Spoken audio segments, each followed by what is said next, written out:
Halo, assalamualaikum warahmatullahi wabarakatuh. Selamat siang, halo, apa kabar semua kawan Nah, pajak? Kembali lagi nih di acara IG Live di Pajak Matraman bersama saya Tria Devi yang akan memandu acara hari ini, dan juga ada narasumber yang mungkin kalau kawan pajak sering nih datang ke KPP Matraman pasti nggak asing nih. Ada Kang Didi. halo kawan pajak. Kang Didi gimana nih kabarnya, sehat? Alhamdulillah hari ini sehat Sehat dan sangat ya. segar hari ini. Sangat segar ya. Karena kayaknya mau IGLF jadi Oh segar iya, banget gitu mesti ya kan. mempersiapkan dulu dari semalam udah mempersiapkan saya. Baik. Kalau misalkan sebelum-sebelumnya mungkin kita sudah ada pembahasan SPT tahunan dan lain-lain ya Kang ya, kalau di IG Live nih. Nah, Iya. kalau hari ini kira-kira kita bakal bahas apa ya Kang Dim ya? Apa ya? Kalau menurut saya sih gini. Sekarang kan perekonomian kayaknya sudah mulai berjalan lagi dan wajib pajak pun kayaknya udah mulai bergeliat lagi usahanya. Ya. Dan banyak juga wajib pajak yang baru dan baru mau mengukuhkan sebagai PKP. Nah kayaknya itu masih relevan lah sekarang, kalau kayaknya masih banyak yang suka datang ke kantor masih menanyakan. Seharusnya kan mereka datang ke kantor udah siap dengan apa yang akan disyaratkan dalam permohonan PKP itu. Itu kayaknya sih udah Karena di pas lah. Helpdesk ketemunya seringnya kayak gitu ya Kang ya? Ya. Gimana persyaratan PKP dan Iya. apa aja kewajibannya Nah, berarti ya? kewajiban yang harus dipenuhi apa aja gitu kan. Kayaknya itu yang cocok deh kayaknya. Oke, berarti teman-teman hari ini kita akan membahas mengenai apa aja sih persyaratan untuk menjadi PKP atau pengusaha kena pajak, dan juga apa sih sebenarnya apa ya, kewajiban berarti ya Kang ya. Kewajiban kalau udah jadi PKP ada kata kewajiban tambahannya nih gitu ya. Nanti kita akan bahas satu persatu, dan juga untuk kawan pajak yang mungkin ada pertanyaan boleh komen di bagian komentar. Nanti kita di akhir sesi akan kami baca satu persatu dan kami coba jawab bareng-bareng ya Kang Didin ya. Baik, kalau misalkan tadi kita akan membahas persyaratan dan juga kewajiban, berarti pertama kita bahas mulai dari persyaratannya dulu kali ya Kang Din ya. Nah, kalau persyaratan PKP itu sebenarnya apa sih Kang Din? Biar teman-teman nih udah langsung mempersiapkan, saya mau PKP, saya siapin dokumennya. Berdasarkan Perpres 4 PJ 2020 ya, itu sih sebenarnya cukup dengan mengisi formulir. Nah, pertamanya terus syarat dilampirkan dengan syarat-syarat yang dipersyaratkan. Nah, nggak cuma itu sih sebenarnya. Jadi gini, kalau misalkan dia mau PKP, pertama dia harus patuh dulu lah minimal. Patuh Jadi itu kalau gimana tuh? Nah, jadi dia harus aktif dulu PKP-nya, dan biasanya kalau untuk badan itu 2 tahun terakhir itu harus sudah melaporkan SPT tahunannya kalau memang dia udah berjalan ya. Tapi kalau memang baru ya persyaratannya cukup dengan tadi itu, formulirnya diisi, terus pengurus. Nah, nggak cuman PKP badannya aja yang harus aktif. Oh gitu, harus siapanya juga nih yang aktif Kang Din. Nah, yang harus aktif itu juga pengurusnya itu harus aktif semua. Kadang-kadang yang datang ke kantor itu saya sering ketemu itu pas mau PKP, nggak taunya pas dicek, pengurusnya kok NE semua. Nggak aktif ya gitu Kok ya bisa maksudnya. gitu kan, kalau misalnya kok bisa gitu mau PKP tapi pengurusnya sendiri NE, itu kayaknya sih Itu ya, jadi persyaratannya sesimpel itu sebenarnya ya. sebenarnya nggak Oke perlu ya. ribet lah ini. Nah, kalau tadi persyaratannya kira-kira kalau prosesnya itu berapa hari sih untuk jadi PKP dari pengajuan sampai jadi PKP-nya dulu gitu? Kalau untuk PKP-nya sendiri cukup 1 hari sih. 1 hari sebenarnya ya, sebenarnya 1 hari kerja. 1 hari kerja. 1 hari kerja nih teman-teman ya, kalau dicatat nih. Sebenarnya cepat ya berarti kalau prosesnya lengkap, dokumen lengkap dan persyaratan sama. Kalau misalkan dia syarat persyaratannya sudah lengkap secara formal ya, nah wajib pajak itu cukup butuh 1 hari aja kita untuk memprosesnya. Untuk PKP-nya aja ya, tapi kan bisa ada yang kelanjutan berikutnya. Oh gitu. Jadi sebenarnya setelah nih wajib pajak udah PKP, Kang Din, apa cukup PKP udah selesai sampai di situ aja status saya sudah jadi PKP atau ada permohonan lainnya? Jadi gini, kan PKP itu tidak serta-merta dia udah bisa menggunakan semua yang fasilitas yang di PKP itu. Jadi Aplikasi gitu maksudnya ya. ada aplikasi segala macam. Nah, untuk bisa menggunakan aplikasi yang setelah jadi PKP itu kan harus permohonan aktivasi dulu nih. Nah, kalau permohonan aktivasi nanti kan ada juga, nanti setelah permohonan aktivasinya udah selesai, itu biasanya nanti ada pemberian namanya sertifikat elektronik yang diberikan kepada wajib pajak untuk membuka aplikasi fakturnya itu sendiri. Nah, jadi intinya gitu sih. Jadi nggak terlalu ribet juga sih, sebenarnya nggak terlalu ribet. Nah, Jadi sebenarnya berarti tahapannya kalau mungkin bisa aku rangkum, berarti dari PKP dia sudah oke nih, PKP-nya dapat, barulah tindak lanjutnya berarti aktivasi akun ya Kang Didi ya, dengan permintaan settle. Tuh. Baru abis itu bisa pakai aplikasinya berarti ya. Nah, yang mungkin yang agak direpotkan wajib pajaknya, pas pada saat aktivasi itu nanti petugas dari kita, terutama dari seksi pelayanan itu akan survei ke lapangan. Validasi atau survei gitulah berarti ya. Untuk membuktikan bahwa benar WP ini terdaftar dan alamatnya sesuai dengan yang disampaikan ke kita gitu. Misalkan di gedung A. Nah, biasanya nanti atau satu atau dua orang petugas dari, biasanya sih 2 orang biar ada pendampingan. Nanti akan datang ke kantor Bapak Ibu atau wajib pajak, kawan pajak yang memang mau mengajukan tadi aktivasi itu. Jadi akan datang ke sana, diverifikasi keseluruhannya, status gedungnya apa, kalau misalkan sewa harus ada bukti sewanya, kalau misalkan punya sendiri atau punya perusahaan harus ada SPP PBW-nya juga, itu intinya gitu. Intinya ada bukti kepemilikannya atau bukti pendukungnya ya kan Didin ya, untuk alamatnya tuh gitu ya teman-teman. Jadi sebenarnya nggak terlalu sulit, tapi memang harus dilengkapi dokumennya dan juga kebenaran atas informasi yang diberikan ke kantor pajak ini bisa diberikan tanggung jawab atau bisa dipertanggungjawabkan lah ya untuk dari wajib pajaknya itu ya Kang Didin ya. Cuman mungkin gini Tri, kadang-kadang kan kalau yang sewa katanya, kalau misalkan statusnya sewa itu juga biasanya kan dia nyewa cuma 1 tahun. Nah, sebaiknya Bapak Ibu kan itu kita settle, nanti kan dapat settle Bapak Ibu nih kawan pajak semua dapat settle kalau sudah misalkan jadi. Nah, itu settle kan akan diperpanjang setiap 2 tahun sekali.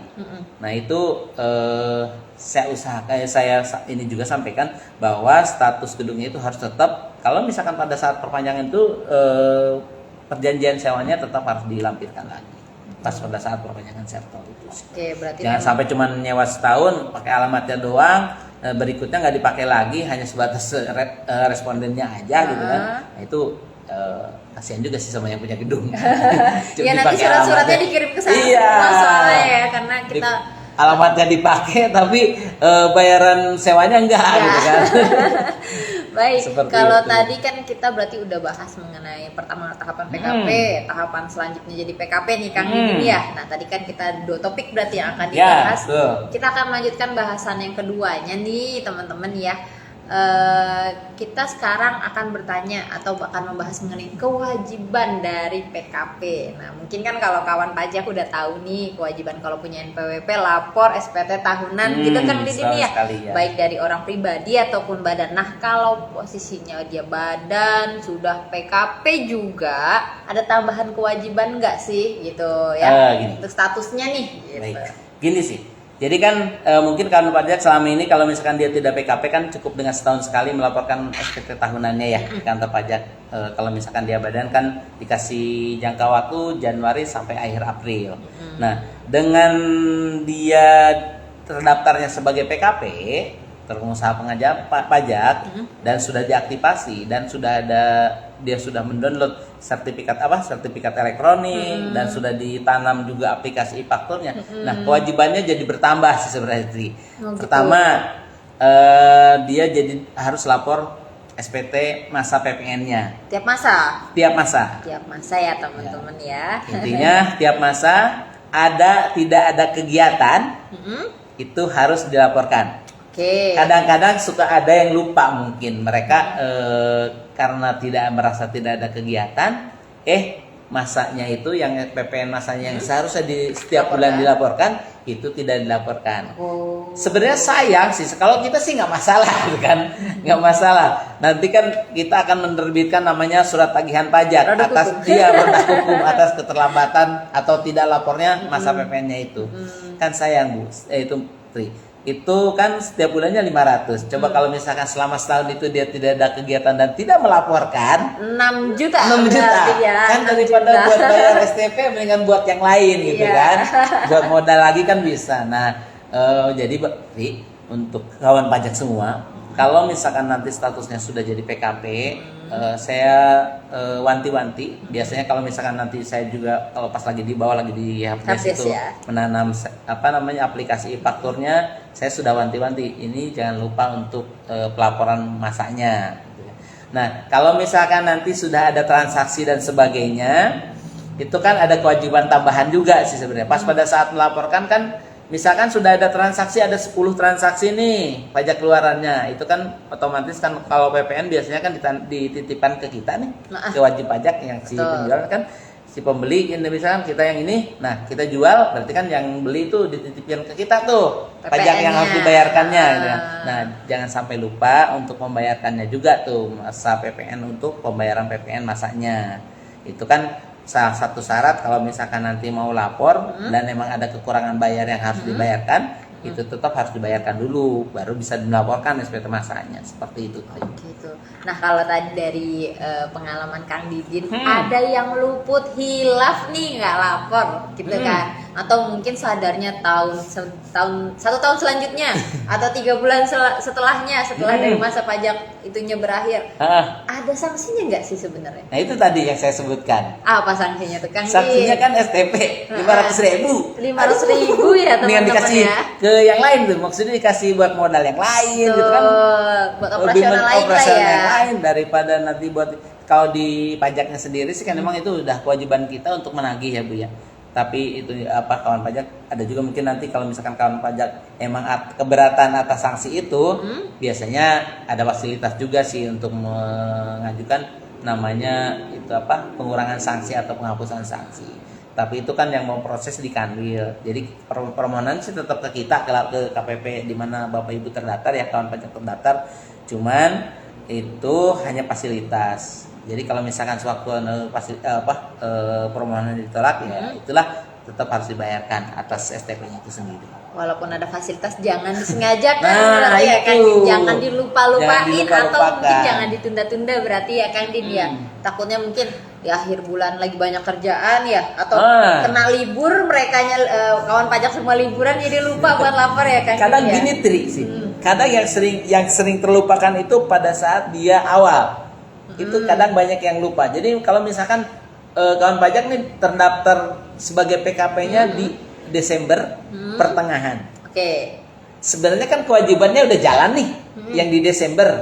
Nah, yang dilaporkan cuma Januarinya aja nih, Januari ke sono, Desembernya. Nah, kalau misalkan kondisinya seperti itu, kawan pajak, jadi tetap kalau misalkan nanti terdaftar PKP-nya di Desember, contoh yang saya contohkan tadi Desember pertengahan, walaupun di pertengahan, kewajiban lapor masanya itu tetap berjalan. Tetap Jadi dihitung. tetap dihitung. Jadi si Desember itu tetap harus dilaporkan. Misalkan Desember 2023 terdaftar, tapi yang dilaporkan cuma Januari 2024 sampai ke sini. Nah, itu yang Desember itu akan kena denda juga sebenarnya. Nah, untuk mengantisipasi masalah tersebut ya sebaiknya pas selesai nanti kan di bawah biasanya di Helpdesk itu kita bantu untuk tadi Tri ya aplikasinya, download aplikasinya, install segala macam sampai dengan selesai dan didaftarkan juga di di Inopanya kan, pastinya segala macam. Nah, habis itu langsung aja dilaporkan kalau misalkan pada saat itu udah Januari ya. Oh gitu.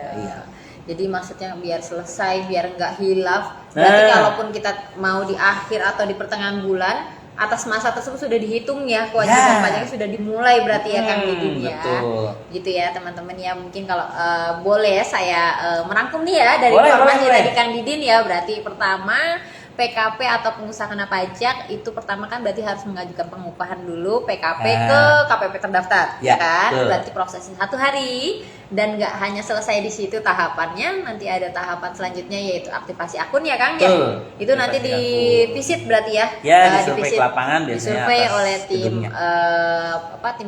tim PKP yang dari KPP, kemudian ada permintaan sertel juga berarti Kang Didin ya. Nanti biasanya sertelnya setelah selesai aktivasi itu biasanya nanti diproses di bawah. Oke, selanjutnya kalau udah tahu dari runtutan permohonannya ada kewajibannya, berarti ada tambahan kewajiban yaitu pelaporan SPT masa PPN. Ada atau tidak ada transaksi, kawan pajak yang berstatus sebagai PKP harus tetap melakukan pelaporan PPN. Seperti itu ya Kang, ya, benar ya? Oke. Nah, cuman ada yang kelupa nih, Tri. Apa? Jadi tadi kan saya cuma menyebutkan transaksi.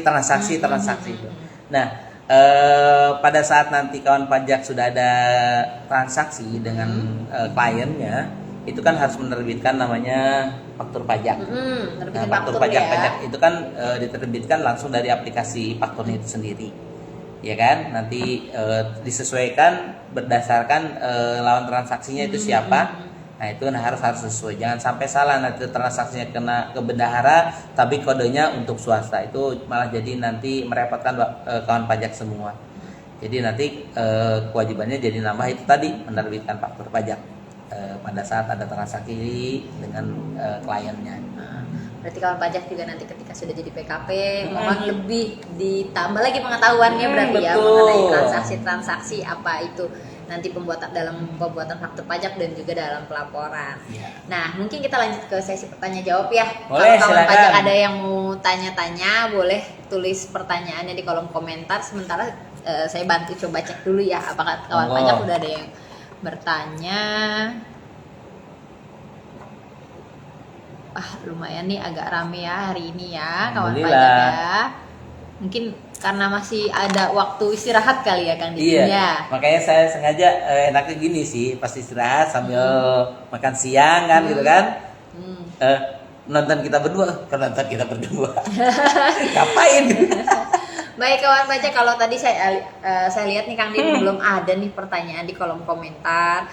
Mungkin kawan pajak sekarang belum terfikirkan apa sih pertanyaan yang kira-kira mengenai seputar PKP. Tapi nanti kawan pajak jika sudah menemukan pertanyaan, boleh mengajukan pertanyaan melalui DM Instagram di Pajak Matraman, atau bisa juga WA ke nomor helpdesk yang ada di bio. Jadi nanti ada di bio itu ada link, ada nomor penyuluh juga. Nanti bisa diutarakan pertanyaannya terkait dengan PKP ya teman-teman ya.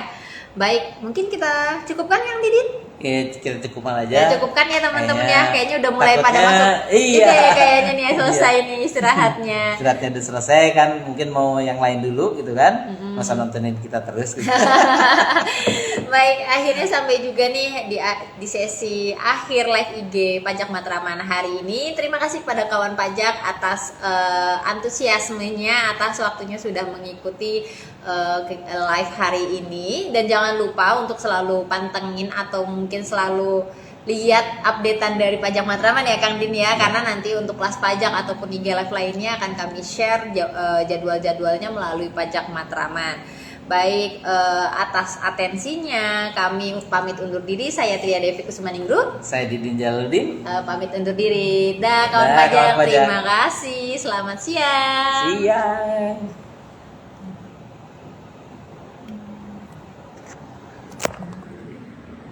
Lumayan banyak, Tri.